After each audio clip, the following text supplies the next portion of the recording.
Tu estava falando também que não sei se no Brasil já teve democracia, né? E o que tu quer dizer com isso, cara? Porque assim, todo mundo, se a gente perguntar, for olhar pelo mundo aí, as pessoas vão dizer que o Brasil é uma democracia. Mas o que tu tá dizendo é que na prática não é. Não, a gente não é uma democracia na prática. Acho que a gente nunca teve democracia. A gente teve simulacro de democracia porque a gente tem sufrágio. Sufrágio é um elemento, né? É o voto. Agora o sufrágio, acho que depois de 34, Constituição de 34, ele se tornou universal, as mulheres passaram a votar. Então não dá pra falar que a gente tinha uma democracia completa, talvez até 34. Mas, olhando direito, por que eu não considero a nossa democracia uma democracia, de fato? A maior parte das pessoas, especialmente nas eleições municipais, votam sob pressão ou estímulo ilegal, que é o sistema de compra de votos. A participação política das pessoas é mediada por cartórios, que são os partidos políticos, que não dão um acesso pleno ao exercício da cidadania numa democracia. Portanto, vamos falar da democracia que a gente tem de 88 para cá. De 88 para cá, a gente tem um regime partidário em que você não consegue ter candidaturas independentes e você tem que estar condicionado no município, no estado ou para concorrer a uma eleição federal a um partido e aos desígnios daquele partido, e montar partido se tornou cada vez mais difícil. Então, é uma participação, vamos dizer, democrática que a gente tem relativa. E na hora que você vai exercer o voto, ou melhor, desculpa, na hora que você vai disputar a eleição, você vai disputar a eleição contra um sistema em que o eleitor comete um crime vendendo voto, e assim, os eleitores mais pobres, em geral, cometem esse crime. Eu não vou me queimar falando isso, mas assim é real. Muitos milhões de eleitores mais humildes ao redor do Brasil vão trocar o voto. Mas eu vejo que nem isso é questão de se queimar, cara. Eu vejo exatamente isso. Tipo assim, o eleitor, ele vende o voto, ele vota em qualquer um, se o cara der lá 50, 100 reais pra ele, ajudar com cimento, qualquer coisa. Aí depois ele fica 4 anos reclamando, mas esse prefeito, esse vereador, esse não sei quem. O cara veio aqui, eu votei e agora ele tá me enganando. Olha aqui esse buraco na rua, o hospital tá ruim, não sei o que, etc. Só que, cara, o mesmo eleitor, e isso... Já conversei com várias pessoas e eu já vi pessoas falando isso. A pessoa fala, é um absurdo isso aqui, nenhum político presta essas coisas, etc. Aí eu vou e pergunto, mas você vai votar no fulano de tal de novo que você votou na última eleição? Vou. Aí, mano, é tipo assim, é uma reclamação simplesmente vazia. Se você, hoje, você reclama de como o Brasil tá, a sua cidade tá, a sua rua está, e aí você vai e fala, eu vou votar no mesmo cara... Sinceramente, o problema não é só os políticos. O problema também é você, eleitor, pessoa que continua votando errado. E principalmente se você estiver vendendo votos, se você estiver buscando ganhar algo em cima, porque basicamente você está ali ajudando a cometer, na verdade, um crime. Cometendo um crime eleitoral. Por um favor. E depois, quando o vereador eleito, ainda ficava indo bater na porta do vereador. Preciso de uma cadeira de rodas. Não, consegue um saco de cimento. Não, furou o pneu da minha Kombi. É real. O Faustino, por exemplo, que é nosso vereador em Natal, ele tem que botar uma placa, não vou dar nada pra você. Se você está pedindo favor, vai embora. Porque assim, são às vezes dezenas de pessoas indo bater na porta do vereador pedindo, e o cara acha que ele tem direito a pedir aquilo.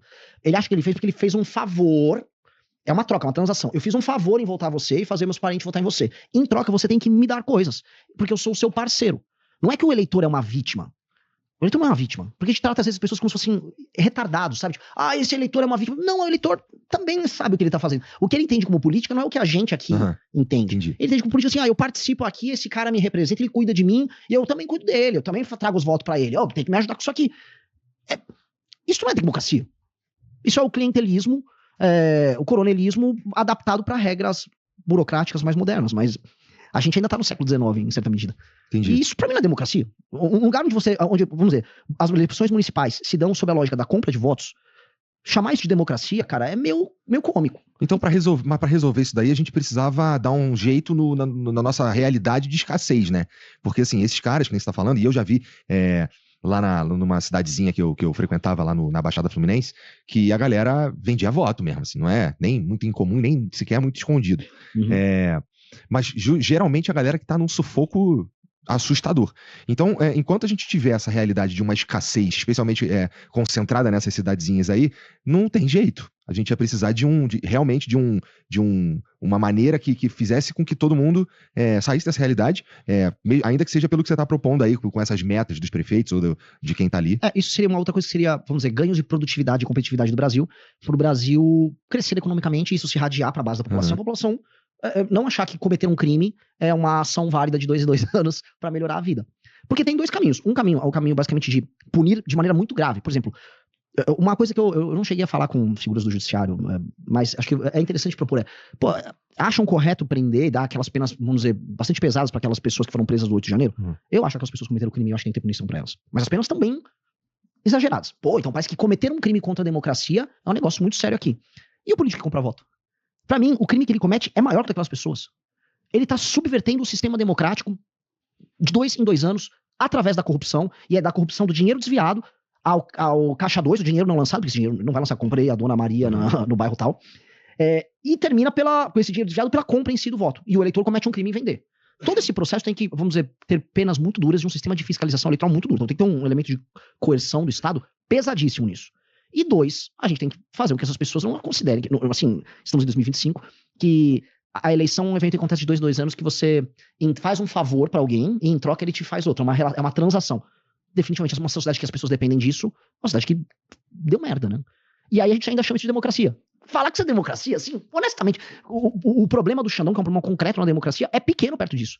Porque se ele é um problema, existem milhares de micro-xandões, que não são do judiciário, são da política, cometendo um crime que pra mim é maior do que qualquer outro. Que é a deturpação própria da ideia de democracia. Entendi. Cara, mas esse é um ponto interessante que o Renan falou. Eu nunca tinha parado pra pensar nesse ponto. Mas realmente, a gente fica vendo aí, esquerda, direita, todo mundo falando, tá lutando pela democracia, Xandão tá lutando pela democracia. Mas, rapaz, realmente, tipo assim, quando você vê, o Xandão falando, não, é um absurdo, tem que defender a democracia aqui, vamos prender o Bolsonaro porque democracia, etc e tal. Mas, cara, você vê, tipo assim, de 2 em 2 anos, muitos crimes contra a democracia acontecendo, pessoas comprando e vendendo voto, e nada é feito. E, cara, isso aqui eu nunca tinha parado pra pensar nisso. Sim, pensando, já que a gente tá falando de eleição e tudo mais, como é que tu vê o cenário pro ano que vem, cara? Primeiro, a gente tem o Lula, que tá falando que vai concorrer de novo, né? Ele tá falando que, pô, se... eu vi ele falando isso em algum lugar, que concorreria de novo e tal. E a gente tem o Bolsonaro, e aqui vai abrir uma porrada de coisa. Que, bom, primeiro, ele tá pra ser preso, ou tudo indica que ele será preso, e a gente não tá inelegível, e a gente não sabe direito quem é o cara que vai concorrer por uma dita direita, porque também é interessante que no Brasil a direita é confundida, de certa forma, Sim. com o bolsonarismo, né? Se tu é de direita, tu é bolsonarista. Sim. Né? Bom, eu vivo, minha vida é isso. Então, e aí, cara, o ano que vem a gente tem eleições que prometem ser tensas de novo, né? Sim. Bom, o que eu posso colocar? O bloco da direita, o que a gente chama de direita no Brasil, ele está agora na fase final de absorção pelo centrão. Então, a direita, ela surgiu como fenômeno de internet, vaídos de 2000 e...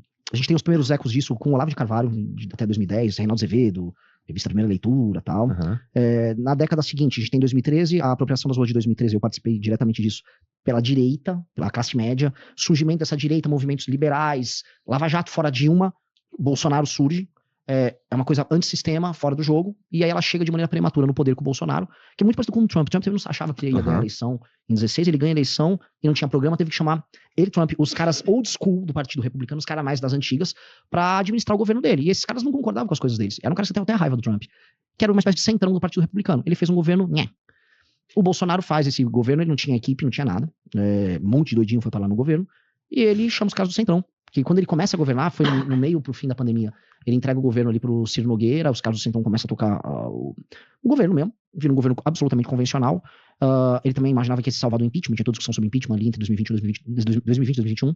E aí ele vai pro PL, ele elimina a possibilidade de montar o partido dele ali, perde a eleição, e aí o PL absorve todos os nomes da direita. E o PL tá na gincana que eu descrevi. Por que o PL quer o Nicolas? O Nicolas foi 1,5 milhão de votos. Quanto isso representa de dinheiro? Né? Com o Nicolas posso fazer vários prefeitos e vereadores. Só que não é um Nicolas, são, sei lá, falando só dos bolsonaristas, não os caras do centrão do PL, vamos falar que tem uns 70, 80 bolsonaristas no PL, como deputado federal.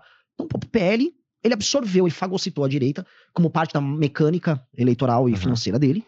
E outros elementos da direita também foram absorvidos. O Partido Novo se tornou um satélite do Bolsonaro.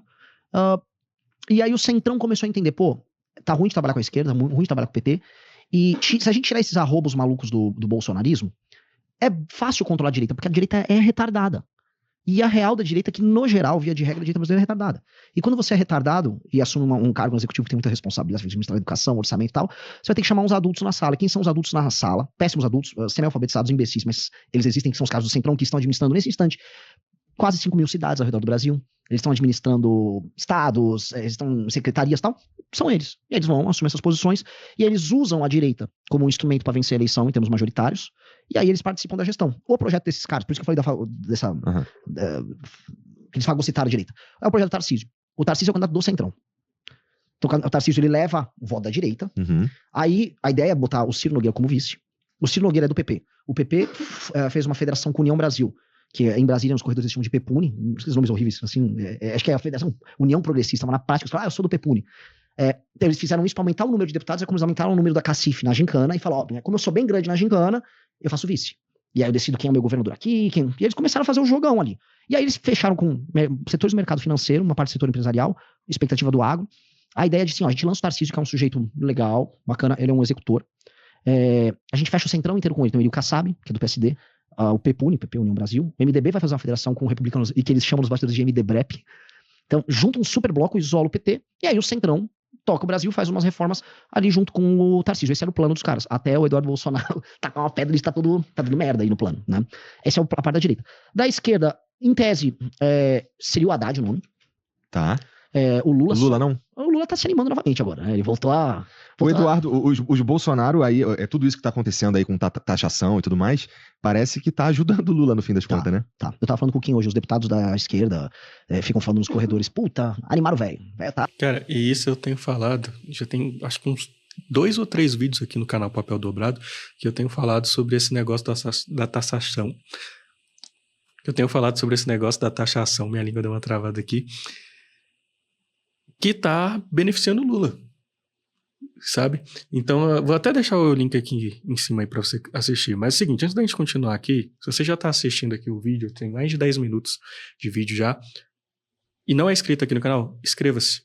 Deixe sua inscrição aí, me ajuda a bater a meta de 500 inscritos. Tô com a meta de 500 inscritos e quando a gente bater essa meta, eu quero começar a fazer live aqui no canal.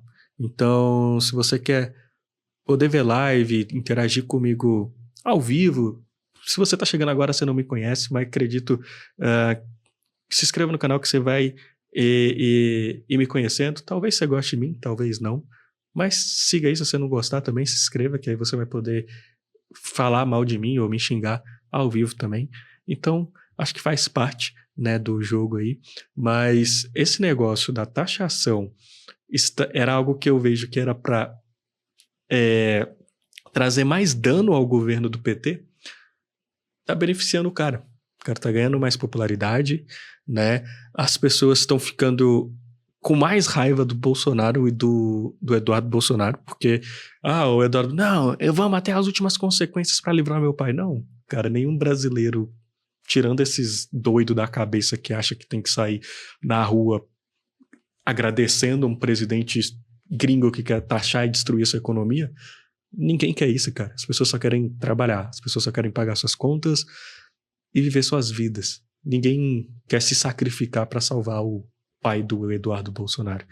Então, até gravei vários vídeos sobre isso, vou depois estar colocando aí, mas vamos voltar aqui para falar do Renan.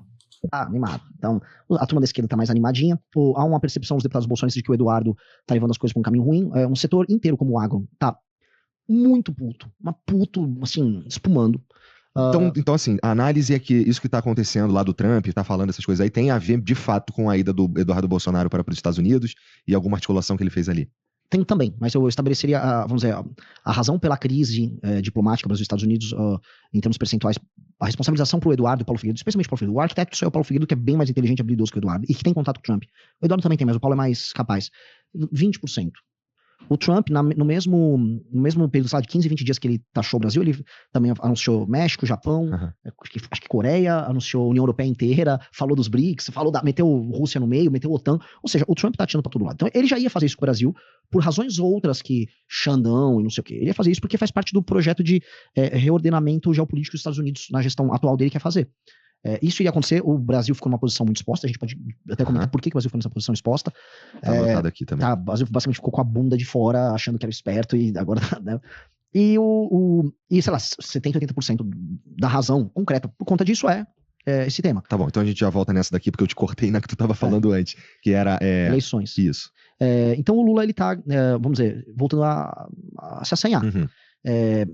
Acho que é uma coisa de curto prazo, porque eu acho que, vamos dizer, a gente terá problemas econômicos, eu não acho que você vai ter uma reversão da popularidade dele, uma reversão intensa. Uhum. Logicamente que ele acredita numa mítica dele, por exemplo, em 2004, 2005 ele estava muito queimado no começo do ano por conta do mensalão, e ele, com o efeito Bolsa Família e com o crescimento econômico que veio já a partir de 2004, ele já começou a apontar. Então, ele fala, pô, vai ter uma Fênix aí comigo, né, um Cavaleiro de Fênix. Ele não é, mas tudo bem, mas ele dá aquela animada. Mas eles estavam ensaiando muito o Haddad nisso.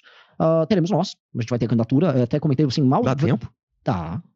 O partido, ele foi protocolado no TSE para ser julgado sexta-feira, da semana passada.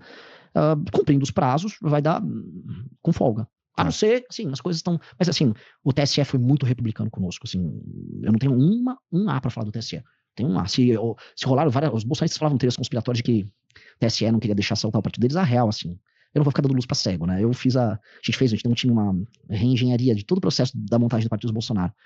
Cara, eu não deixaria um bolsonarista, sei lá, trocar um pneu do meu carro. Esses caras, se der qualquer atividade mais complexa do que gravar um vídeo xingando alguém, vai dar merda, assim. Eles foram uns retardados. E além de serem retardados, eles ficavam culpando o tribunal e os cartórios por erros que eles estavam cometendo. Assim, enfim, não vou dar luz pra cego pra eles, mas a gente olhou e falou, que idiotas. E o TSE, dentro do papel que cabe a ele, nos tratou de maneira cordial, tirou as dúvidas que a gente precisava.